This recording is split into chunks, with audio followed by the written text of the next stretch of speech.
अरे पढ़ने वालों, अरे 11th वालों, दोस्तों आज का लेक्चर बहुत बढ़िया लेक्चर आपके लिए होने वाला है। 11th क्लास का फतेह बैच का लेक्चर है। क्लास थोड़ी सी डिसकंटिन्यूस हो गई, लाइव क्लास हम नहीं ले पा रहे तो हमने रिकॉर्डेड लेक्चर डालने शुरू करे आपके, क्योंकि लाइव में लेक्चर लंबा खींच जाता था, कंटेंट कम रहता था। तो बहुत से बच्चों को कमेंट आए भैया लाइव ना करके आप रिकॉर्डेड क्लास करिए। तो हमने डिसाइड किया कि हफ्ते में हम सारी रिकॉर्डेड क्लास डालेंगे, लेकिन एक लाइव क्या करेंगे जिसमें क्वेश्चन आंसर प्रैक्टिस क्या करेंगे। तो लेक्चर पूरा देखना। आज मैं आपको projectile motion, circular motion, uniform circular motion, angular motion, angular acceleration, सारे इस लेक्चर में 1 घंटे का लेक्चर होगा ये, और बहुत ही सिंप्लीफाइड डेरिवेशन करवाने वाला हूं। मतलब कहने का ये है कि आपने आज तक फिजिक्स के इससे आसान डेरिवेशन नहीं देखे होंगे, प्रोजेक्टाइल मोशन के, सर्कुलर मोशन के और एंगुलर जो सारे टर्म्स होती हैं वो सारी। तो class 11th Fateh batch motion in a plane chapter चल रहा है हमारा, और प्रोजेक्टाइल मोशन हम शुरू कर रहे हैं।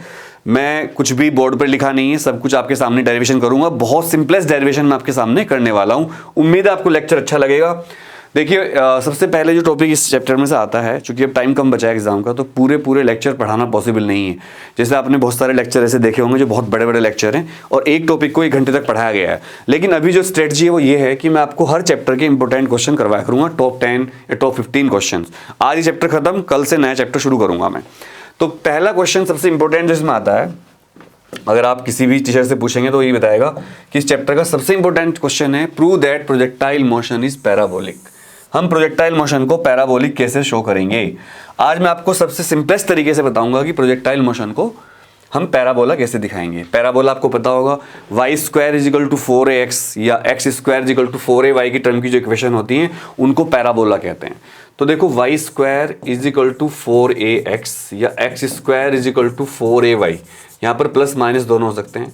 इस टाइप की जो इक्वेशन होती है इनको पैराबोला कहते हैं। तो अगर कोई भी कर्व आता है जिसमें y² = 4ax या x² = 4ay आता है तो समझ जाना भाई वो पैराबोला है। तो हमें प्रूफ करना है कि प्रोजेक्टाइल मोशन पैराबोलिक होती है। उसके लिए हम एक डायग्राम क्रिएट करेंगे। देखो ये x एक्सिस है, सबको पता है, और ये y एक्सिस है, ठीक है। x एक्सिस y एक्सिस, इस पर हमने यहाँ से ऑब्जेक्ट को थ्रो किया विद सम एंगल, ये तो आपको पता चल गया होगा। ऑब्जेक्ट ने इस तरह का पाथ ट्रेवल किया, इसको आप प्रोजेक्टाइल मोशन कहते आए हो आज तक। लेकिन क्वेश्चन ये है कि हमें इसे पैराबोलिक प्रूफ करना है, हमें इसे पैराबोलिक प्रूफ करना है। इसके लिए मैं इसकी इक्वेशन फाइंड करूंगा। वो इक्वेशन अगर इनमें से कोई एक फॉर्म आ गई, अब इस फॉर्म को समझने की जरूरत है। देखो एक तरफ y² है, एक तरफ x है, दूसरी तरफ x², एक तरफ y है। मतलब ऐसी इक्वेशन जिसमें एक तरफ x² हो तो दूसरी तरफ y हो, और एक तरफ y² हो तो दूसरी तरफ x हो। मतलब 2 वेरिएबल हो, एक क्वाड्रेटिक हो और एक लीनियर हो। अगर इस तरह की कोई इक्वेशन आपको मिल जाती है तो समझ जाओ वो इक्वेशन कैसी है, पैराबोला बना रही है। तो देखो भाई मैं आपको एक एक करके समझाता हूँ। यहाँ से आपने एक ऑब्जेक्ट को, मैं अलग अलग कलर से समझाने की कोशिश करता हूँ। यहाँ से एक ऑब्जेक्ट को आपने लॉन्च किया था विद u वेलोसिटी, मान लो एंगल कितना है, थीटा। सबसे सिंपल डेरिवेशन, इससे सिंपल डेरिवेशन आपको नहीं मिलेगा छोटा भी। तो आपको पता होगा कि जब हम किसी ऑब्जेक्ट को थीटा एंगल पर छोड़ते हैं तो वेक्टर रिजोल्यूशन के हिसाब से इधर कितना हो जाएगा, u cos थीटा, और इधर कितना हो जाएगा, u sin theta. So u cos theta will be responsible for horizontal velocity, horizontal motion. u cos theta इसको आगे लेके जाएगा, और यहाँ पर मैं नाम रख देता हूँ O, और जो मैक्सिमम हाइट वाला पॉइंट है इसका नाम रखता हूँ मैं A, और सबसे यहाँ पर जो ये बॉटम पर आ जाता है इसको बोलता हूँ मैं B। तो एक बात बताओ यार, सबको एक बात समझ में आ जानी चाहिए, ये जो मैक्सिमम हाइट है इसको हम y लिख लेते हैं और इसकी वैल्यू हम h मान लेते हैं, और इस पॉइंट को AM, इस पॉइंट को मैं M लिख रहा हूँ जहाँ पर ये परपेंडिकुलर ड्रॉप किया मैंने। और OM क्या है, देखो इनके नाम लिख लेते हैं। OM क्या है, displacement in x direction, displacement in x direction. और ये अभी मोशन पूरी नहीं हुई, मोशन पूरी यहाँ पर होगी OAB, मोशन यहाँ तक अभी आधी है। देखो आधी मोशन हुई है, आधी मोशन के लिए करेंगे, पूरी मोशन का आ जाएगा। और अगर आपसे कोई पूछे OM तो डिस्प्लेसमेंट इन x डायरेक्शन नहीं है, OM ये है। ये AM क्या है, मैक्सिमम हाइट, और इसका सिंबल होता है कैपिटल H, मैक्सिमम हाइट का symbol capital H। Horizontal component of velocity, horizontal component of velocity, velocity का हॉरिजॉन्टल कंपोनेंट कितना है, x cos theta. Vertical component of velocity, vertical component of velocity कितना होगा, y साइन थीटा। तो एक बात समझ में आया आपको, जितनी ऑब्जेक्ट आगे को चलेगी उसका रेस्पॉन्सिबल कौन होगा, x कोस थीटा होगा, और जितनी ऑब्जेक्ट ऊपर को जाएगी उसका रेस्पॉन्सिबल कौन सी वेलोसिटी होगी, y sine theta, u sine theta, sorry u sine theta. यहाँ पर मैंने लिख लिया x कोस थीटा, ये x कोस थीटा नहीं u कोस थीटा है, क्योंकि मैंने इसको u लिया है, और यहाँ पर u साइन थीटा। तो इसको u मान लीजिए, इसको मिटा देता हूँ मैं, इसको मिटा दिया हमने और इसको लिख दिया हमने u कोस थीटा। इसको भी मिटा देते हैं और इसको लिख दिया u साइन थीटा। तो u साइन थीटा, और ये कुछ नहीं है, इसको मैं हटा देता हूँ यहाँ से। तो चलो इसको दोबारा लिख देता हूँ, यहाँ से पूरा हट गया है ये पूरा साफ। अब बताओ, देखो हॉरिजॉन्टल कंपोनेंट ऑफ वेलोसिटी क्या है, u cos थीटा, और वर्टिकल कंपोनेंट ऑफ वेलोसिटी क्या है, वर्टिकल कंपोनेंट ऑफ वेलोसिटी कितना होगा, u साइन थीटा। तो मैंने आपको क्या बताया कि इसको आगे ले जाने वाले जो भी वेलोसिटी है वो कौन सी है, u cos थीटा, और इसको ऊपर ले जाने वाली वेलोसिटी कौन सी है, u साइन थीटा।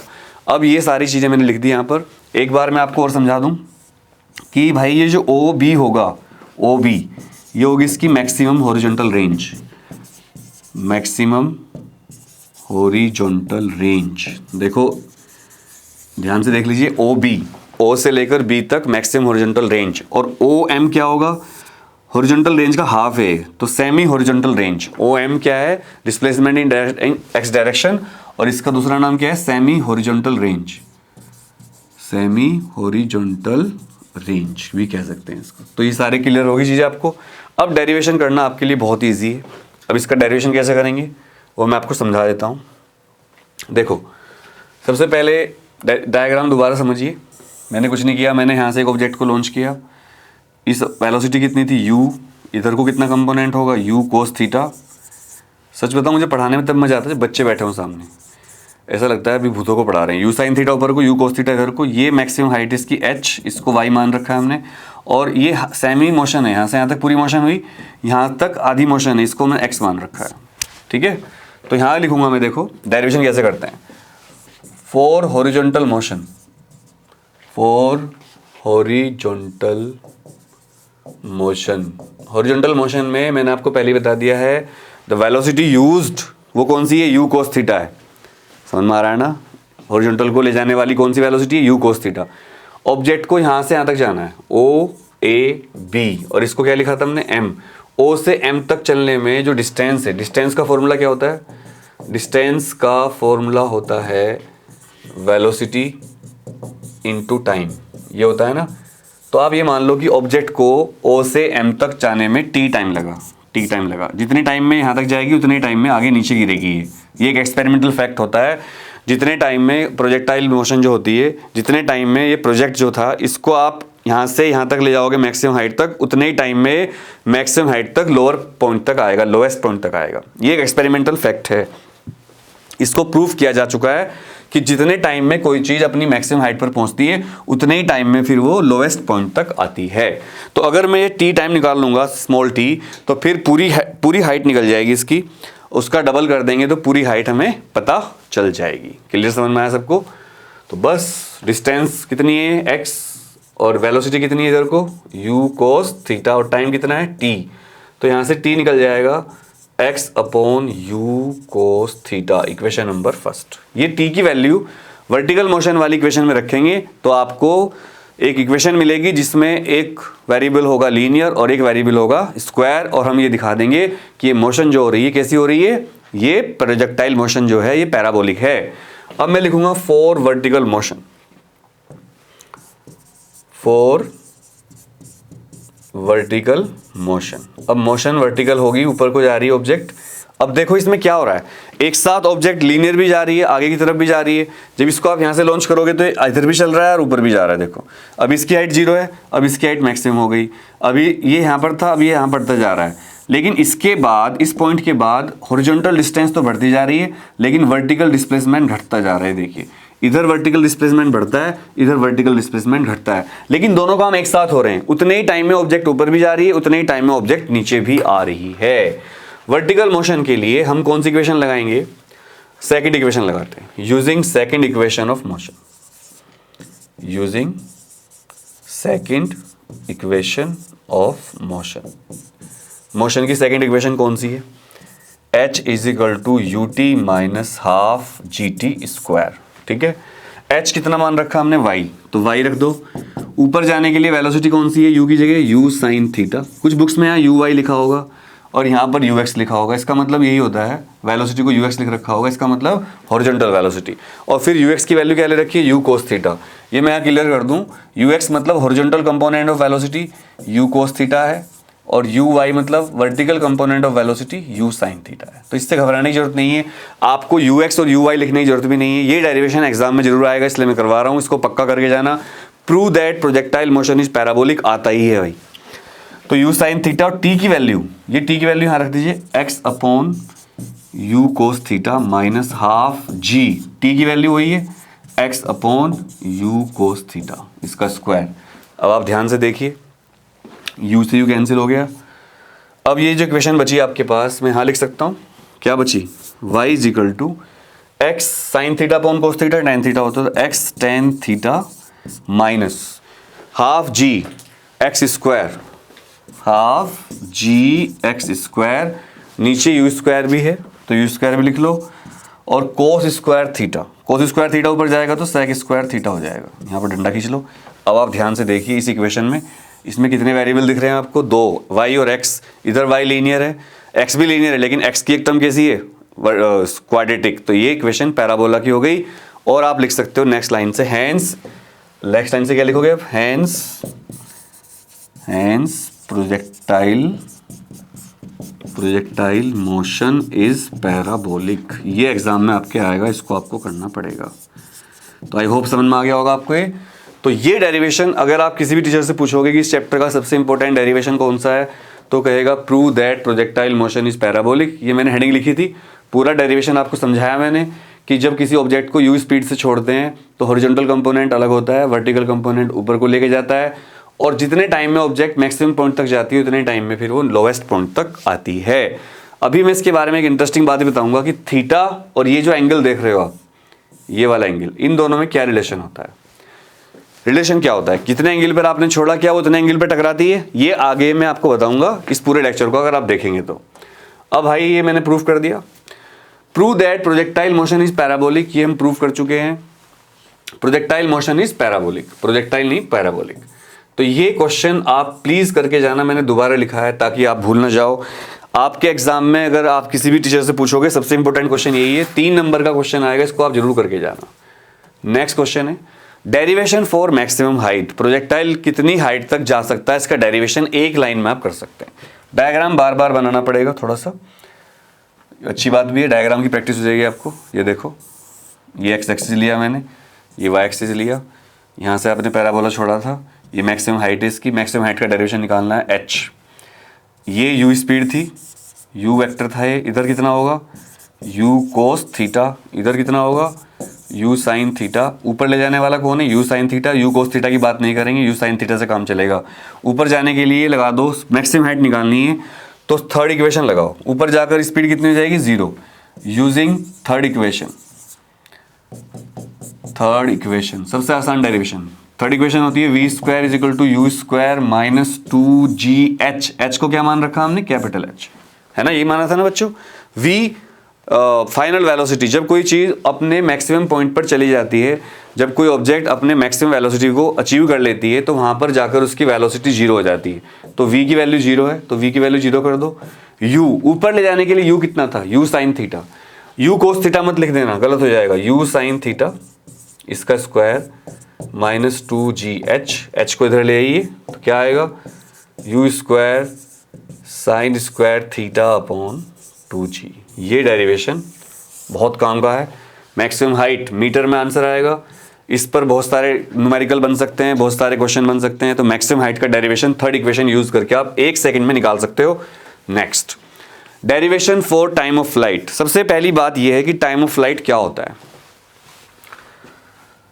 सबसे पहली बात, टाइम ऑफ फ्लाइट क्या होता है, अगर यही नहीं पता तो आगे क्या पढ़ोगे? द टाइम फॉर विच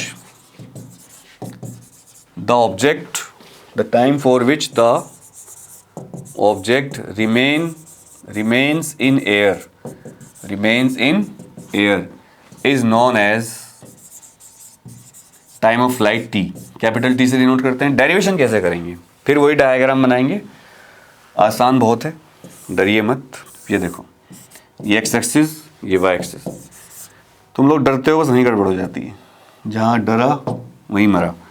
यहाँ से चले, ये मैक्सिमम हाइट थी एच, अभी बताया था, और ये क्या है, ये इसका हाफ डिस्प्लेसमेंट है हॉरिजॉन्टल डायरेक्शन में। टाइम ऑफ फ्लाइट निकालना है, यहाँ से O से A तक जाने में और फिर B तक जाने में। O से A तक जाने में T टाइम लगा था, A से B तक जाने में भी T टाइम लगा था। टोटल टाइम ऑफ फ्लाइट कितना होगा, T, वो होगा T प्लस T, मतलब 2T। तो अगर मैं T निकाल लूँ तो क्या निकल जाएगा, टोटल टाइम ऑफ फ्लाइट निकल जाएगा। हम क्या करेंगे, वर्टिकल मोशन के लिए, फॉर वर्टिकल मोशन के लिए हम क्या करेंगे, फर्स्ट इक्वेशन लगाएंगे। फर्स्ट इक्वेशन क्या है, first equation v is equal to u minus g t. ऊपर जा रहे हैं तो माइनस लेना है, v जब आप पीक पे चले जाओगे तो वेलोसिटी कितनी रहेगी आपकी, u 0, और नीचे कितनी थी vertical velocity, u sine theta. याद रखिएगा, यहाँ पर आपकी वर्टिकल वेलोसिटी शुरू से आखिर तक u साइन थीटा थी, नीचे सॉरी स्टार्टिंग पॉइंट पर, और मैक्सिमम पॉइंट पर जाते जाते कितनी हो गई, वो 0। मतलब यहाँ जो वर्टिकल वेलोसिटी थी आपकी u साइन थीटा, और पीक पॉइंट पर जाकर वो 0 हो गई। तो यहाँ पर मैं रखूँगा 0, और u initial vertical velocity, u y भी लिख सकते हो आप इसे, y मतलब ऊपर, तो इसको लिखो u sine theta minus g t. यहाँ से इसको इधर ले आओ टर्म को, तो g t is equal to u sine theta. तो यहाँ से t कितना आएगा, u sine theta upon g. तो जब t इतना आ गया तो हमें निकालना है capital T, total time of flight. तो टोटल टाइम ऑफ फ्लाइट क्या होगा, 2t, तो 2t की वैल्यू क्या है, u sine theta upon g. तो ये डेरिवेशन आपके पास आ गया टाइम ऑफ फ्लाइट का, 2u sine theta upon g. I hope मजा आया होगा।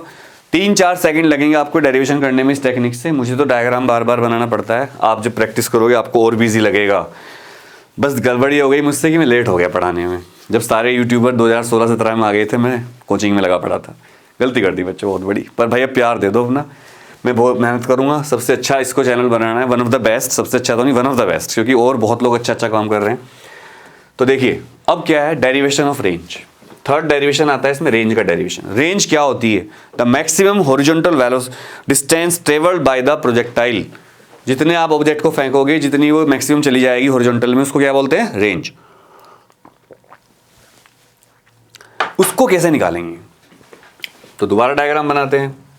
डायग्राम में बार बार इसलिए बना रहा हूं, मैं तो डायरेक्ट कर सकता हूं, टीचर्स को तो ये सब चीजें याद रहती हैं, मैं आपको बता रहा हूं रहस्य।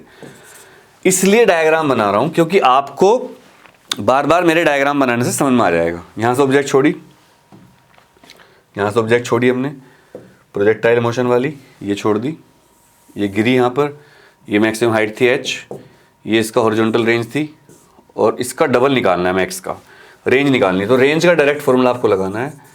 रेंज क्या होती है, डिस्टेंस होती है, velocity into time, velocity into time. Horizontal range, horizontal की बात कर रहे हैं, इसको हॉरिजॉन्टल ले जाने वाला वेक्टर कौन सा है, u cos theta velocity vector. u sine theta मत लिख देना, क्योंकि u साइन थीटा इसको ऊपर लेके जा रहा था, u कोस थीटा इसको आगे लेके जा रहा है, तो u कोस थीटा, और टाइम क्या लेंगे, कैपिटल T। कुछ बच्चे गलती क्या करते हैं, स्मॉल t ले लेते हैं। अब मोशन खत्म हो चुकी है, आप O पॉइंट से चले थे A, मैक्सिमम हाइट B पर आ गए। अब मोशन खत्म हो चुकी है, अब आपको टोटल टाइम लेना है। यहां तक आपका t टाइम लगा था, इसमें भी आपका t टाइम लगा, तो टोटल टाइम 2t हुआ, और 2t मतलब t। और अभी अभी हमने थोड़ी देर पहले t की वैल्यू फाइंड करी थी पिछली स्लाइड में, ये रही 2u साइन थीटा अपॉन जी। इस वैल्यू को यहाँ रख दीजिए, 2u sine theta upon g. अब थोड़ी रिश्तेदारी करनी पड़ेगी, रिश्तेदारी करने में आप एक्सपर्ट हो। आपको क्या करना है, 2 को, साइन को और कोस को एक साथ रखवाना है, बस ये देखो, 2 साइन और कोस एक साथ रखेंगे तो u एक साथ हो जाएंगे, तो u square 2 sine theta cos theta एक साथ ब्रैकेट में आएगा, 2 साइन थीटा कोस थीटा, और नीचे g। 2 sine theta cos theta क्या होता है, साइन 2 थीटा। थोड़ी सी भी अगर ट्रिग्नोमेट्री आपको पता है तो आपको पता होगा 2 साइन थीटा कोस थीटा क्या होता है, sign 2 theta.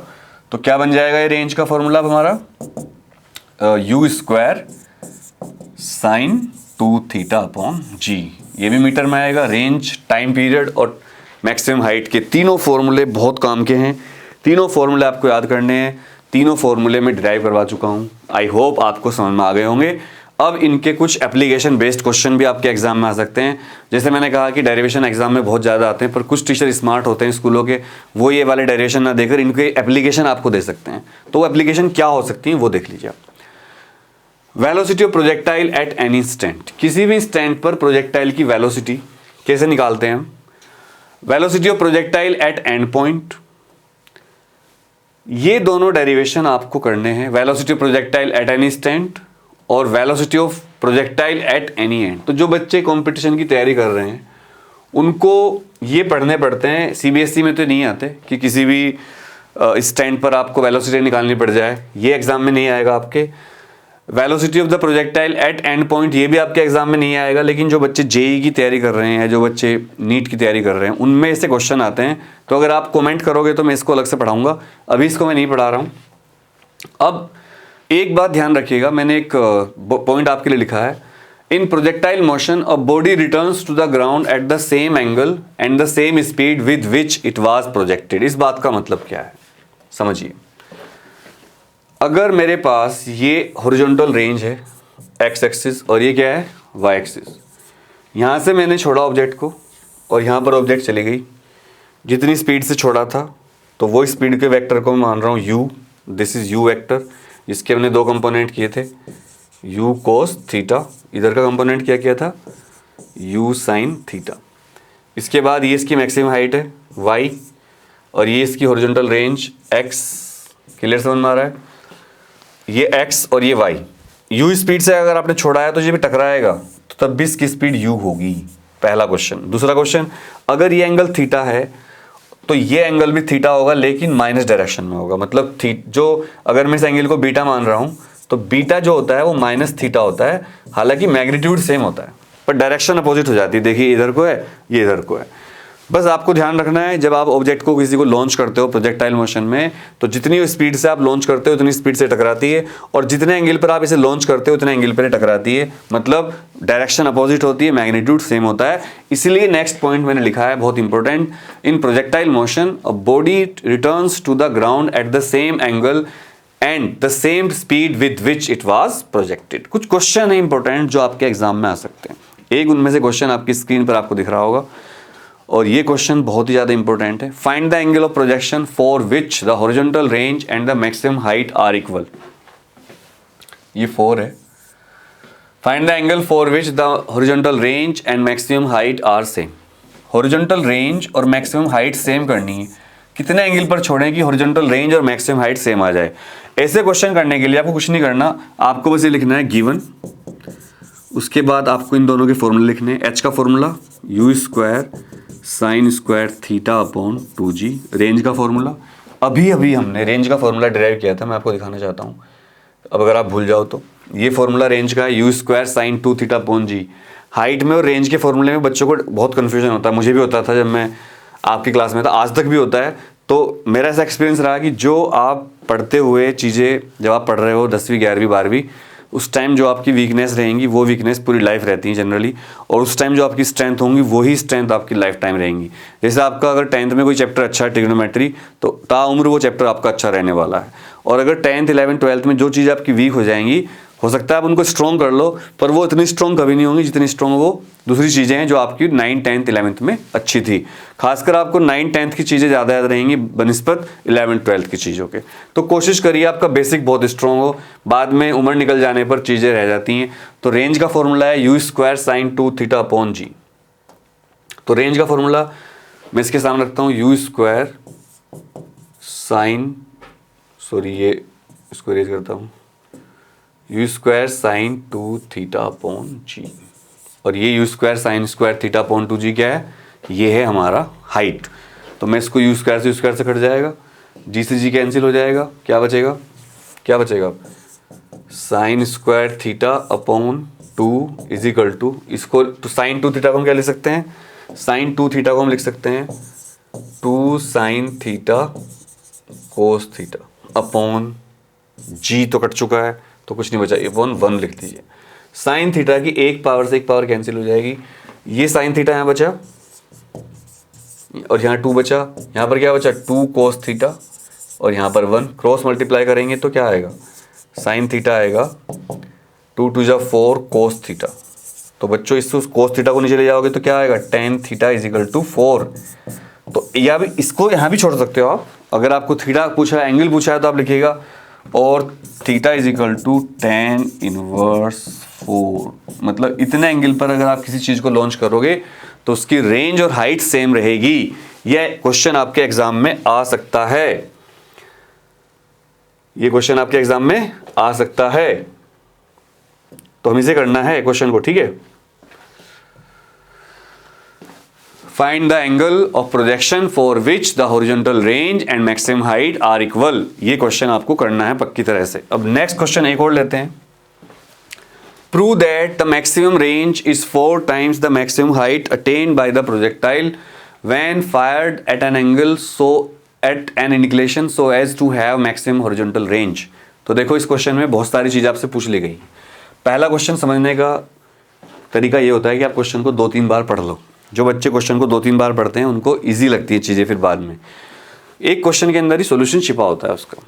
When fired at an inclination so as to maximum horizontal range. तो उसने क्वेश्चन घुमा दिया, उसने कहा कि एक प्रोजेक्टाइल को इस तरह फेंका गया है, ऐसे एंगल पर फेंका गया है कि उसकी रेंज मैक्सिमम होगी।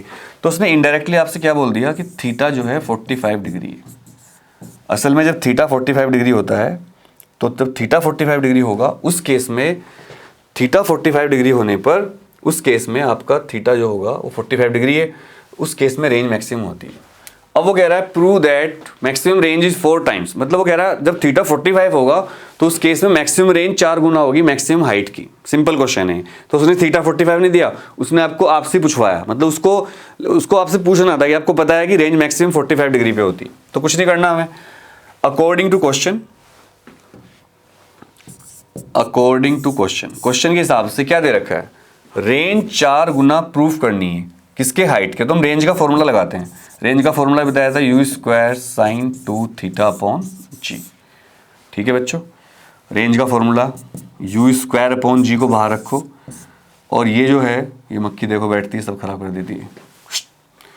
साइन 2 थीटा, थीटा की वैल्यू 45 डिग्री, साइन 90 कितना होगा 1। तो जो रेंज आई है 45 डिग्री पर, ये कितनी आई u स्क्वायर अपॉन जी। अब 45 डिग्री पर हम हाइट देखेंगे कितनी आएगी। Height at 45 degree, height at 45 degree. Height का फॉर्मूला आपको याद होना चाहिए u square sine square theta upon 2g।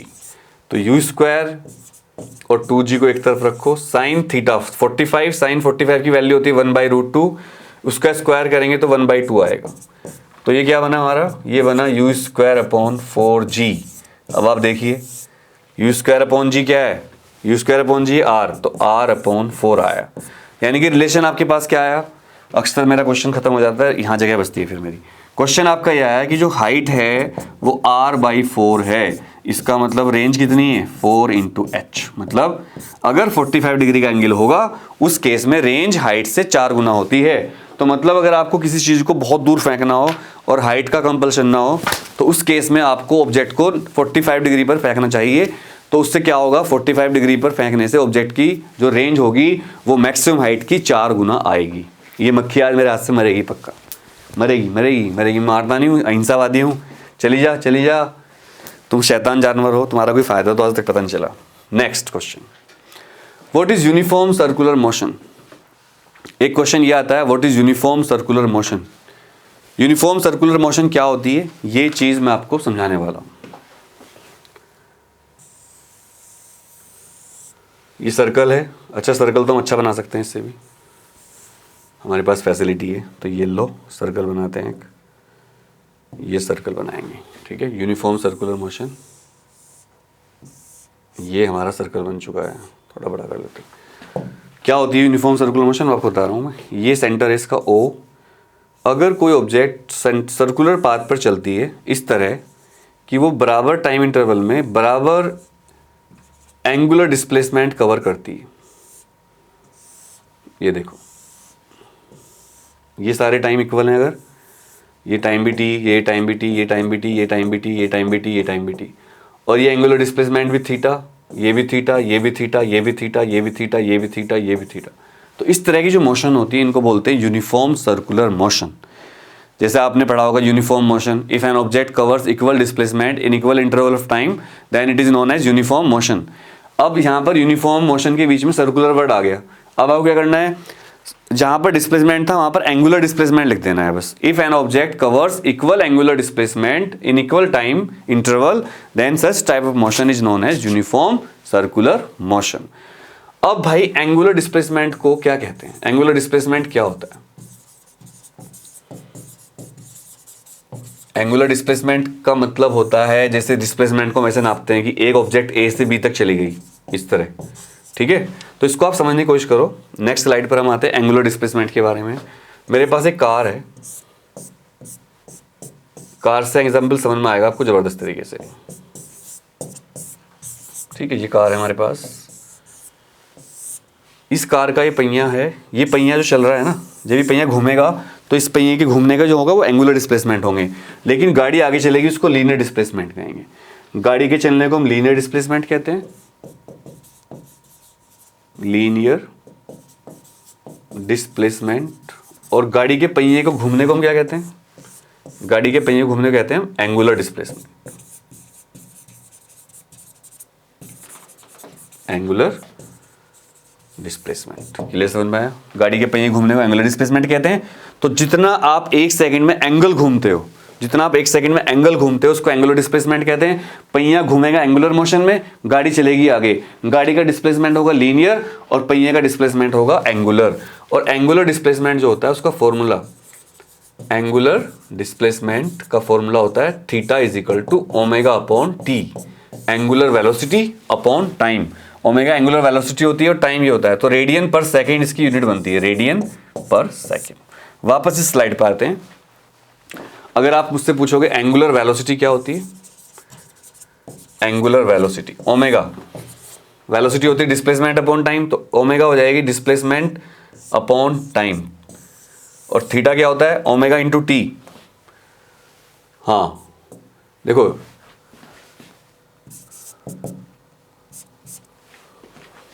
ये फॉर्मूला होता है omega is equal to theta upon t, तो थीटा हो जाएगा ओमेगा इंटू टी। वो मैंने गलत लिख दिया, theta is equal to omega into t, क्योंकि इसका कोई डायरेक्ट फॉर्मूला नहीं होता, फॉर्मूला इससे निकाला जाता है। ओमेगा होती है थीटा अपॉन टी। तो what is angular velocity, angular displacement per unit time, angular displacement per unit time is known as angular velocity. Clear समझ में आया सबको? अब आपसे एक क्वेश्चन पूछ सकते हैं कि एंगुलर वेलोसिटी क्या होती है, तो आप लिख देना angular velocity is defined as the angular displacement per unit time, ऐसे लिखना, एंगुलर वेलोसिटी is defined as angular displacement, इसको कहते हैं थीटा और इसको कहते हैं ओमेगा, पर यूनिट टाइम, पर यूनिट टाइम। और इसका फॉर्मूला क्या होता है ओमेगा का, एंगुलर डिस्प्लेसमेंट को टाइम से डिवाइड कर दो। एंगुलर डिस्प्लेसमेंट को हम थीटा से डिनोट करते हैं, तो इसकी यूनिट क्या बनेगी, रेडियन पर सेकंड, रेडियन पर सेकंड। इसी से आप थीटा निकाल सकते हो, थीटा हो जाएगा ओमेगा इंटू टी। ठीक है भाई, तो मैं सारा लिख के पढ़ाता हूँ। जैसे आप व्हाइट बोर्ड पर पढ़ते हो स्कूल में या ब्लैक बोर्ड पे टीचर पढ़ाते हैं, तो यही असली पढ़ाई होती है। अगर टीचर सब कुछ पहले से लिख के बस एक्सप्लेन कर रहा है तो वो तो भाई मजे वाली बात नहीं रहती। तो ये आपको क्लियर हो गया। अब एक रिलेशन आता है एग्जाम में, बहुत ज़्यादा क्वेश्चन पूछा जाता है, relation between linear velocity and angular velocity. तो लीनियर वेलोसिटी होती है v और एंगुलर वेलोसिटी होती है omega. Again I will take that example of car. इस बार दूसरी कार बनाते हैं। कार कौन सी आप कमेंट करके बता सकते हैं।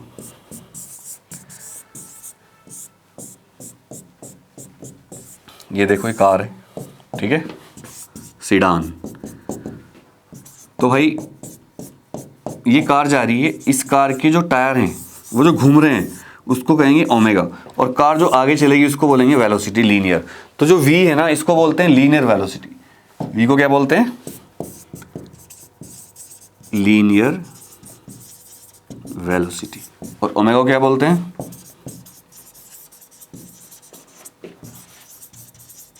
Angular velocity. v का मतलब क्या है, लीनियर वेलोसिटी, ओमेगा का मतलब क्या है, एंगुलर वेलोसिटी। क्लियर समझ में आ रहा है। अब इनका रिलेशन कैसे फाइंड करते हैं? इनका रिलेशन निकालना बहुत ईजी है। इस पहिए को एक डायग्राम से मैं इधर शिफ्ट कर लेता हूँ। इस पहिए पर एक पॉइंट मार्क कर लेते हैं। जब ये पहिया घूम रहा है तो पॉइंट घूमता जा रहा है इस तरह से अलग अलग चीज़ जगह पर। इसको बड़ा करके दिखाते हैं और इसको बड़ा करके यहाँ बनाते हैं। ये बना दिया हमने। अब क्या होगा देखो, यहाँ पर ये ओ सेंटर इसका मान लो, तो ये जो एक पॉइंट है ए, वो ए से बी तक जाता है, ऐसे ए से बी तक जाता है। इस दौरान जितना एंगुलर डिस्प्लेसमेंट हुआ वो कितना होगा? Delta theta. और कितना टाइम लगा इसमें? Delta T. जो एंगुलर डिस्प्लेसमेंट होगा वो डेल्टा थीटा, और इस दौरान उसको कितना टाइम लगा? Delta T. तो मैं इसको इस पेज पे ले आता हूँ। सेम जो गाड़ी का पहिया था वो यहाँ देख लीजिए आप। ये देखो गाड़ी का पहिया, और भाई इसका सेंटर ओ, यहाँ से यहाँ तक एक पार्टिकल लिया हमने, ए से बी आया हो, ए से बी। तो अब मैं ऐसी वीडियो बनाऊंगा इसके बाद chapter wise, question answer top 10 question और 20 चैप्टर की वीडियो आएंगी। ये चैप्टर हमारा मोशन इन प्लेन आज खत्म। इसके बाद लॉज ऑफ मोशन की 10 क्वेश्चन दूंगा इंपॉर्टेंट, सोल्व करूंगा साथ साथ। ऐसे ही सारे चैप्टर की टॉप 10 वीडियो आपको मिलने वाली है। यहाँ पर ये जो एंगल चला है इसको डेल्टा थीटा मान लेते हैं, और इसमें डेल्टा टी टाइम लगा। इसको रेडियस मान लो कितनी है? आर। सबसे पहले आपको यहाँ लिखना पड़ेगा, जब भी कोई डेरिवेशन करते हैं वो स्टार्ट होता है एक सेंटेंस के साथ। तो यहाँ लिख लीजिए प्रूफ। यहाँ लिखिए we know that angle is equal to होता है arc upon radius. Angle is equal to क्या होता है? Arc upon radius. एंगल कितना चला है? Delta theta. आर्क कितना चला है? आर्क ये वाला, ये आर्क को मान लो कुछ, ये आर्क मान लो कितना? Delta S. तो डेल्टा एस। रेडियस कितनी है इसकी? आर। अब आपको क्या करना है? दोनों साइड में टी से डिवाइड कर देना टाइम से। तो मान लो इसको डेल्टा टी टाइम लगा, इधर भी डेल्टा टी से डिवाइड कर दीजिए। अब आपको ये तो पता होगा delta theta upon delta T, या थीटा अपॉन टी क्या होता है? ओमेगा होता है। और delta S upon T, delta को थोड़ी देर भूल जाइए, S upon T displacement upon time क्या होता है? वेलोसिटी। और रेडियस नीचे है, तो अगर क्रॉस मल्टीप्लाई करेंगे तो एक रिलेशन आएगा v is equal to r omega. शायद फिजिक्स का E is equal to m c square के बाद सबसे ज़्यादा फेमस रिलेशन है v is equal to r omega. Clear समझ में आ रहा है सबको? तो ये आपके एग्जाम में आ सकता है, prove that v is equal to r omega. v is equal to r omega relation बहुत ही इंपॉर्टेंट है, इसको आप जरूर करके जाएं। ये आ सकता है 3 नंबर का, इसको जरूर करके जाना है। और इस चैप्टर में मैंने आपको जो जो पढ़ाया मैं बता देता हूँ। एक मैंने v is equal to r omega proof किया है। सबसे पहले हमने किया है प्रूव दैट, ये क्वेश्चन सबसे इंपॉर्टेंट है, prove that projectile motion is parabolic. दूसरा हमने maximum height, time of flight और रेंज के डेरिवेशन किए। तीसरा हमने क्या किया? हमने बताया कि जब रेंज मैक्सिमम होगी तो हाइट कितनी होगी, और रिलेशन बताया कि रेंज मैक्सिमम हाइट का और theta is equal to 45 degree case में जब रेंज मैक्सिमम होती है उस टाइम वो 4 गुना होती है, किससे? हाइट से। इसके अलावा हमने सर्कुलर मोशन के केस किए। सर्कुलर मोशन में मैंने आपको बताया कि सर्कुलर मोशन क्या होती है, यूनिफॉर्म सर्कुलर मोशन क्या होती है, और एंगुलर डिस्प्लेसमेंट क्या होता है, एंगुलर वेलोसिटी क्या होती है, लीनियर वेलोसिटी क्या होती है, और लीनियर वेलोसिटी और एंगुलर वेलोसिटी का रिलेशन क्या होता है। ये सब आपको मैंने आज पढ़ाया है। और इसके न्यूमेरिकल इंपॉर्टेंट एक वीडियो मैंने बनाई थी चैप्टर वाइज इंपॉर्टेंट क्वेश्चन की, वो आप जरूर कर लें। 11th के सिलेबस, रिड्यूस सिलेबस की वीडियो भी आपको मिल जाएगी डिस्क्रिप्शन में। 11th के चैप्टर वाइज इंपॉर्टेंट क्वेश्चन की 2 वीडियो है, पार्ट 1 पार्ट 2, वो डिस्क्रिप्शन में आपको मिल जाएगी। और इसके अलावा जो भी लेटेस्ट खबरें CBSE की हैं उसके लिए आप एग्जाम जानकारी चैनल को सब्सक्राइब कर लें। तो दोस्तों आज मैंने आपको प्रोजेक्टाइल मोशन खत्म करवाया है, और इसके कुछ क्वेश्चंस आपको डिस्क्रिप्शन में एक लिंक मिलेगा जहां पर इसके नोट्स और क्वेश्चन प्रैक्टिस करने को मिलेंगे। Thank you very much. मुझे उम्मीद है वीडियो अच्छी लगी होगी, तो इसको लाइक कर देना और चैनल को सब्सक्राइब कर लेना। Love you all.